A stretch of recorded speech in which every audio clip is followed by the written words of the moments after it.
Now, I have had people say some raggedy things to me before, but I remember this one time, this bitch in New Orleans, she didn't understand what a black albino was. So we were discussing it. And then she looked at me like she didn't understand something. So I was like, what's wrong? And she was like, I'm just wondering, like if you were in the 60s, where would you sit on the bus? Like in the middle? Bitch. Fuck you mean middle? Like I'm just wondering, like where would you sit? Bitch, bitch. I'm mad for a different reason than she think I'm mad. I know I'm black, but goddamn it, did people in the 60s know? Cause motherfuckers today sometimes don't. Will motherfuckers just try and put me on the bike rack or something? Cause that's disrespect. I don't want somebody to be like, oh no, you can sit in the front, sir. I have to be like, no, fuck you, I sit in the back. Like, you see what I'm saying? Like, you put me in a conundrum, bitch. Fucking old ass heifer. That's why your face look older than your body, bitch. With your lopsided ass head. Smelling like give up. You smell like a moist paper towel, bitch. Asking me ridiculous ass questions. With your brittle ass hips. That's why you got soft ass kneecaps. Ho. That's why your varicose veins look like Google Maps. People be stupid sometimes. Asking me all them stupid ass questions. I sit where the fuck I want to sit, bitch. Bring your ass to my show. September 13th, Tacoma, Washington. Super Funny Comedy Club. Pull up. Or your mama. How about that? Tell you something. All these motherfuckers out here talking about I'm gonna do it for the streets. I ain't doing a goddamn thing for the streets. The streets ain't did shit for me. I was in the streets when I got jumped like 90% of the time. You know where I was at when I shitted my pants because I was homeless? I was in the streets. Fuck the streets. The streets done stole my shoes sometimes and shit. You know what I'm saying? I do it for the house. I do it for the apartment. I do it for the rent. Fuck doing it for the street. The streets cheap than a motherfucker. You got your goddamn mind. And another thing, I ain't never been shot at in the house. But I mean, I have, but it came from the streets, is what I'm trying to say. Everybody who ever popped the trunk, they was in the streets. They wasn't inside. They wasn't in the house. They wasn't in the apartment. They wasn't even in the garage. They was in the streets. Fuck the streets. Talking about do it for the streets. You want to know what's not in the streets? Febreze. The streets stank like a motherfucker. The streets out here smelling like all the asses. Gave myself a concussion while brushing my teeth in the kitchen. Look. I had woke up with a hangover and my brother and the other roommates was asleep. I had to leave to go meet up with this girl I was trying to, you know. So I got my toothbrush, I went to the kitchen. I'm still kind of hungover. I start brushing my teeth and I go to spit. Normally when I'm done, I spit, I lean down, get some water in my mouth and then, gurgle it and then spit. But I normally do that in the bathroom. The sink in the kitchen had a much higher faucet. So I leant down at speed and my head hit that faucet hard. I was dazed and confused. I saw little birds. I went down to a knee. I swallowed everything in my mouth. That was not fun. Then I sat down on the couch because my head hurt. Then I puked, and then I went and met up with that girl. It didn't go well with that girl because I couldn't remember like words and stuff. And even though I didn't knock myself out like completely, it was a concussion. Damn it, now I'm unlocking all these other memories of times I fucked myself up. You ever try and scare an animal away from your food, but it don't work, and the animal just stay there, and then you feel like a bitch? That ever happened to anybody else? I remember this one time I was eating at a McDonald's in Santa Monica, and a pigeon had landed on my table. I wasn't like scared, but like I was shocked, you know what I mean? That's not something that happens enough to where I could get used to it, you feel me? I mean, it do now because, you know what I'm saying? But it had landed on my table and then it cooed at me like, it did one of them. And then I was like, leave, and it didn't want to do that. So I tried to, get your hand and it turned around in a circle like it thought I was pointing at something. And I was like, well, this is raggedy. I looked up and I saw a gang of other pigeons, but them other pigeons was like not at my table. They was up. They was just hanging out, waiting for somebody to drop something. The pigeon kept like moonwalking closer to me, like trying to get closer, but like I ain't see him trying to get closer. You know how like a toddler be under the table, but you can see their ass, but since they can't see you, they think you can't see them? That's what he was doing. I was like, bro, I see you. I see you backing up. I don't appreciate the fact that you coming in ass first. I don't even think that's necessary, homie. I don't appreciate that you didn't like fly away at my first shoe off. And then when I went to like move my hand slowly so he'll just get out of the way, why did the pigeon just jump on my hand? It just jumped on the top of my hand and then looked at me like, what you want to do now? I don't know what I'm supposed to do now. I got a pigeon on my hand. I could punch homie in the face. I didn't. because I was scared, but still, I could have did that. I ain't do that, though. I gave him a fry, and then he flew off. If he would have taken a fry and then stayed there, I could have chalked that up to pigeon behavior. But when he took the fry and then flew off, it felt like he had told his friends, hey, y'all, watch this. I'm going to go punk this fool. I'm going to get a fry. Watch me just get a fry and come back. He going to hand me a fry, and then I'm going to dip. Watch this. I ain't scared. I felt like I got punked by a pigeon. I don't like that. The phrase make yourself at home is raggedy. Nobody means it. Like, you don't really want me to make myself at home. I'm not saying that you're not offering hospitality, but here are a few things that I do at home. I just be looking in the refrigerator sometimes. Door open, 5 minutes maybe.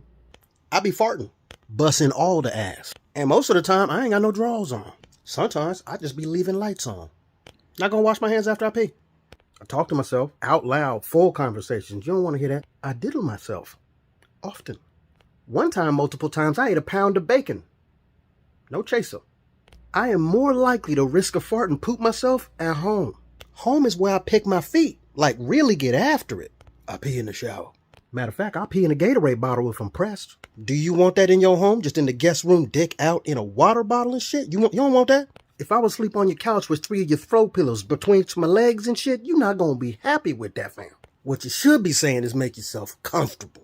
You see what I'm saying? Because if you just say make yourself at home, then I'm sorry, but you're gonna see my Benny and the Jets. Anytime people talk about who got the best food, I think it's Italy and Japan. Their food is so good that it kind of made everybody forget that they was with the bad peoples during World War II. Like they was fully with them. Fully. They was speaking with their entire chest. But we I know that they was saying some stuff, but like pizza though.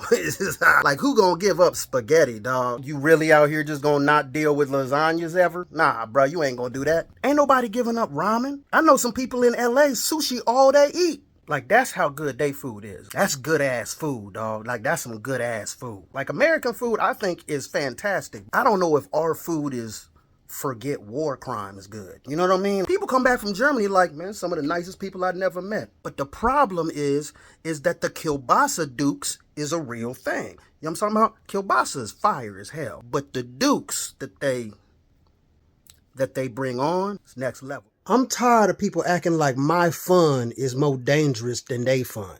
Like somehow my fun is stupid, but they fun, oh no, that's just a good ass time. Like I said, I want to go skydive and get one of them wingsuits and see what it's like to fly across the sky. Homie like, that's crazy, man. I never jump out of a perfectly good ass plane. Okay, first of all, you don't have a bank account, so let's stop acting like you the most responsible motherfucker out there, okay? That's first. First of all, Stuart, I've seen you flip your quad 5 times. Well, your mama thought you was dead one of them times. And don't you talk Martavius, you take a gun to the club in case somebody's, as you put it, on that fuck shit. Why can't we just go flying, y'all? I saw the Iron Man movie with you. I know you want to do that shit. Nah, dog, you stupid. You crazy for doing all that shit, bro. Gonna jump out of a perfectly good plane, bro? You are on one. Now watch me go have sex with this chick that for sure got herpes. Up top. I think we all know what I have to say about that. Your mama, how about that? You ever hear somebody like blame the slave and not the slave owner? You know what I'm talking about? Like somebody to say like, hey man, we need to get rid of all these undocumented immigrants and stuff. But like, they only get paid $3 an hour. Why don't we keep that same energy for the company only paying them $3 an hour? You know what I mean? Like that's crazy. You know, I live in LA, so anytime I'm driving to San Francisco or something, I'll be riding by and be seeing them dudes out there picking strawberries, picking oranges and stuff. I know they only getting paid like $3-4 an hour and stuff. I don't blame them for that. They look hot. Well, next time don't be a slave then. What? I got mad respect for a dude working for $3 an hour. You shouldn't be doing that, fam. But if you got to do it, then you got to do it. I've had to do it. I've had to do stuff that I ain't want to do for raggedy money. This is what I'm offering, so this is what you gonna get. You ever have a motherfucker change his mind on how much you want to pay you, but you need the shit so you can't say nothing? Or you gotta fight? Sometimes you just fight and you be like, fuck it, I get the meal in jail. You know what I'm saying? I got respect for a dude that'll stand outside a Home Depot and just a dude will drive up and say 3 people and he'll just get in the truck. Bro, that's kidnapping anywhere else. You know what I'm saying? You don't know if you gonna make it home. You don't even speak the same languages, oh boy. That's crazy. Mad trust. You couldn't do that if it was a Starbucks. You can't just pull up in front of a Starbucks and just be like, I need 3 motherfuckers named Trevor. And like 3 dudes named Trevor gonna jump in your car. They're gonna be like, man, get away from here. No. Anyway, I'm just saying. Shit be crazy sometimes. Also, I don't like how anytime somebody's like, oh man, they taking our jobs. No, they not. Robots. Robots is taking the jobs, bruh. And you want to know who build robots? White people. White people taking white people jobs. I know maybe one or two dudes named Carlos or Jesus making robots. I know like 42 Jeffs and like 19 Keiths. You know what I'm saying? I'm just saying. Keep that same energy. Sometimes it's you be out here like, people just can't handle the truth. That's all it is. Or you're a piece of shit individual. It wasn't my fault that she fat. That's not even my fault. 100. That ain't your fault. But you ain't know that girl and you walked up to her and was like, what you doing over here, Mr. Fat Kabooms? That wasn't necessary, fam. At the same time, fam, you knew damn well you was too big for that middle seat. Just apologize to everybody. I apologize. It's going to be uncomfortable for all three of us. I apologize. I'm trying. If it take you like 3.5 hours to get ready to go somewhere, maybe you just ugly. Maybe that's what's going on. And that's fine. That's fine. Be ugly and tip the fuck out the door on time. Ain't nobody perfect. I know what I look like. I look like something a Power Ranger would fight. Fuck you. That's my business. Don't worry about me. People be just walking up to me and telling me what I look like to them. Motherfucker, I don't care. Tell me what I look like and I'm going to just tell you what your mama look like front to back. I know a chick, real cool chick. She got a horse face long as hell. That's fine. She ain't unattractive. She just got a long ass face. See what you gonna be. You know what I'm saying? Like Lil Wayne. You think Lil Wayne care? Man look like an anorexic racist cartoon, but he don't care. Everybody look like something. There's really motherfuckers out here trying to make themselves laugh by making somebody else cry. You're a bad person and I hope your feet get syphilis. All on the bottoms. Your mama. How about that?